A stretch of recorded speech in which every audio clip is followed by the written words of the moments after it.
I'm Rosetta of Rosetta's Kitchen in Asheville, North Carolina, and we're located at 116 North Lexington.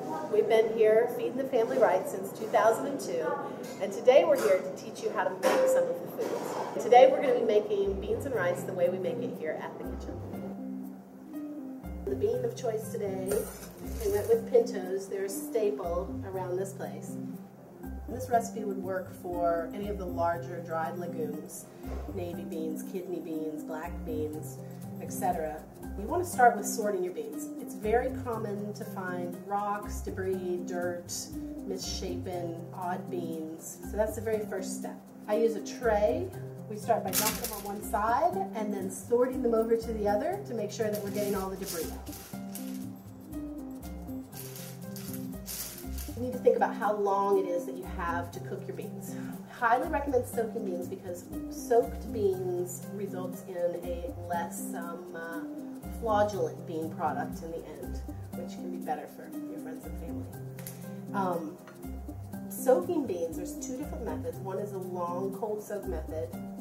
You use a 3-to-1 ratio, 1 part beans, 3 part water, and you submerge them in the cold water, put them in the refrigerator, and leave them for between 8 and 12 hours. Longer than 12 hours can result in overhydration, and although it's still a very edible product, you might lose some flavor and some texture. The preferred method is a quick soak method, where you put your beans and water, same 3-to-1 ratio, and you put them on the stove, you bring them to a boil them for about 2 minutes, turn it off, cover it, and let it soak for 1 hour. And this is a quicker soak method, so you can start beans the same day you're going to serve beans. The other method is preferred to soak them overnight in the cold soak method. So using the cold soak method is what we're going to do right now. 1 part beans to 3 part water. And like I said, the main reason for soaking your beans, 1, it reduces cooking time substantially by 2 to 3 hours. And also, it helps release the fraudulent-causing chemicals that are in the beans, which makes some people think they don't like beans. So now we will cover this, put it in the refrigerator, and leave it overnight, or at least 8 to 10 hours. After your beans have soaked thoroughly, you're looking at a nice swelled pinto bean as opposed to what we had before. Now these have turned a little purple because they were also soaked with black beans, which changed their color, but you can see the size difference. The next stage in your soaked beans is to drain the water. This bean water that you soak them in is what contains the chemicals, and you want to get it out. You want to dump it and discard it. So as you prepare to cook your beans, you want to leave yourself somewhere between 1 and 3 hours. Depending on your method of cooking. There's some main methods of cooking that are customary around the world.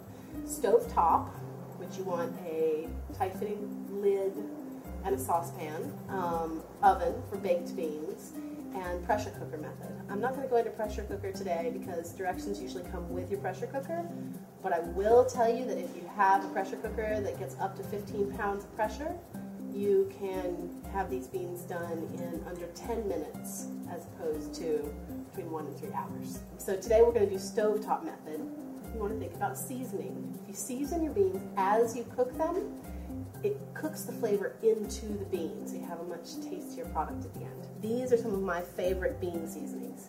We have sea salt, a good standard chili powder mix. We have Cajun seasoning, coarse ground black pepper, ground cumin, which is a very traditional Latin American and Indian spice,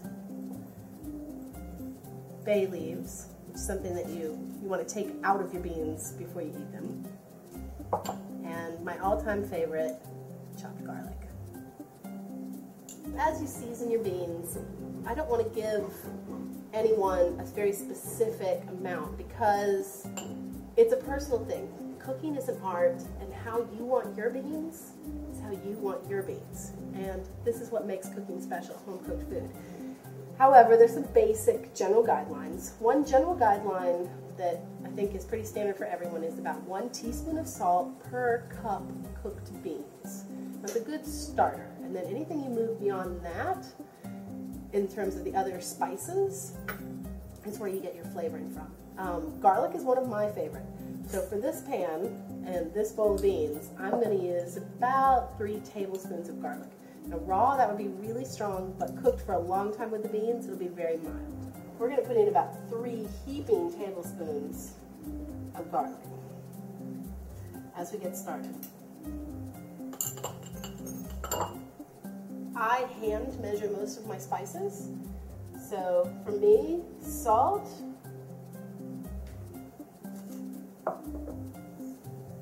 and I think on this pan, let's go with simple Cajun seasoning. And this is an unsalted. Some varieties are salted. You'd want to be aware if you were adding an already salted Cajun seasoning mix and eliminate the salt. And now we're ready to cook our beans.